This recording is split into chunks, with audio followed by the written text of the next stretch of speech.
चले आगे बढ़ेंगे। उस बीच बड़ी जानकारी, धर्मेंद्र प्रधान के आवास पर पहुंचे मुख्यमंत्री नायब सिंह सैनी। केंद्रीय मंत्री धर्मेंद्र प्रधान से मुलाकात जारी है। मंत्रियों के विभागों के बंटवारे को लेकर चर्चा संभव मानी जा रही है। बड़ी जानकारी, जहां प्रदेश अध्यक्ष मोहन लाल बडौली भी मौजूद है। तो बड़ी जानकारी आप बताते चले कि धर्मेंद्र प्रधान से मुलाकात जारी है। केंद्रीय मंत्री धर्मेंद्र प्रधान से हरियाणा के मुख्यमंत्री नायब सिंह सैनी ने मुलाकात की है और विभाग के बंटवारे को लेकर जो चर्चा है वो संभव मानी जा रही है, क्योंकि कल जिस तरह से देखें कि यहाँ पर जो उनके रूम अलॉटमेंट्स हैं वो हो चुके हैं। अब सिर्फ इंतजार है विभागों के बंटवारे का। अब देखना होगा कि कौन से मंत्रियों को कौन सा विभाग मिलता है। बहरहाल धर्मेंद्र प्रधान के आवास पर पहुंचे हैं मुख्यमंत्री नायब सिंह सैनी। केंद्रीय मंत्री धर्मेंद्र प्रधान से जो मुलाकात है वो जारी है। मंत्रियों के विभागों के बंटवारे को लेकर चर्चा संभव मानी जा रही है। प्रदेश अध्यक्ष मोहन लाल बडौली भी मौजूद।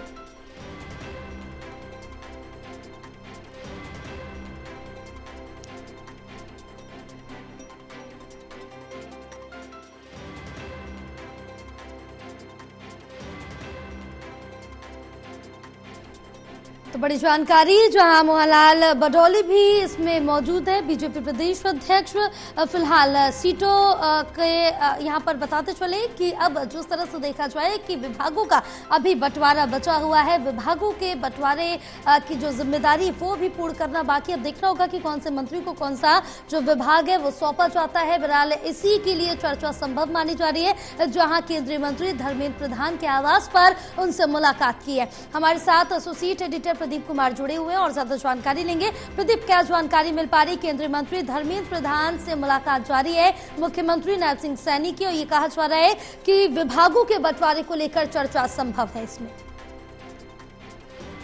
बिल्कुल, और मुख्यमंत्री नायब सैनी दिल्ली में हैं और इसी के साथ जो यहाँ पर उनकी मुलाकातों का सिलसिला है वो शुरू हो गया है।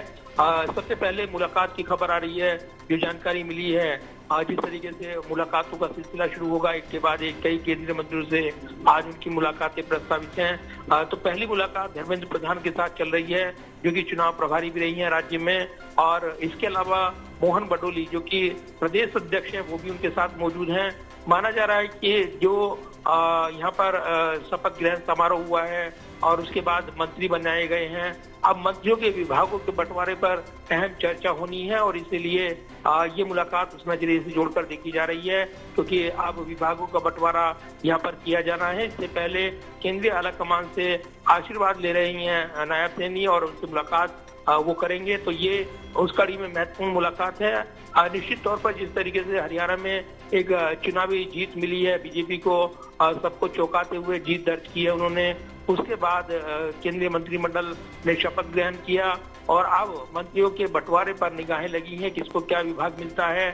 जातीय समीकरण साधे गए हैं मंत्रिमंडल में और इसको ध्यान में रखते हुए कई कॉम्बिनेशन के साथ हर वर्ग को प्रतिनिधित्व यहाँ पर मिले, ये सुनिश्चित किया गया है।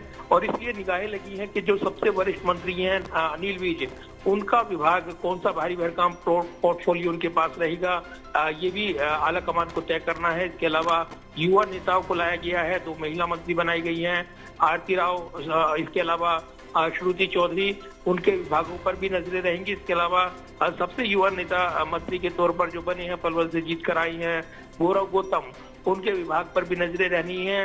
इसके अलावा महिपाल ढांडा की बात हो या फिर अन्य श्याम सिंह राणा जो उनके मंत्रालय की बात हो, विपुल गोयल के मंत्रालय की बात हो, वो भी काफी महत्वपूर्ण मंत्रालय उनको मिल सकते हैं। कई ऐसे नेता हैं जो यहाँ पर पहले भी मंत्री रही हैं, अब यहाँ पर नायब सैनी सरकार में उनको कामकाज करने का मौका मिलेगा, तो उनके विभागों पर नजरें रहने वाली हैं। लिहाजा राजनीतिक हलचल आज बढ़ी रहेंगी इस लिहाज से, क्योंकि हरियाणा में मंत्री शपथ ग्रहण समारोह हो चुका है और अब मंत्रिमंडल के विभागों के बंटवारे पर नजरें लगी है। बिल्कुल प्रदीप, तमाम जानकारी साझा करने के लिए बहुत शुक्रिया आपका।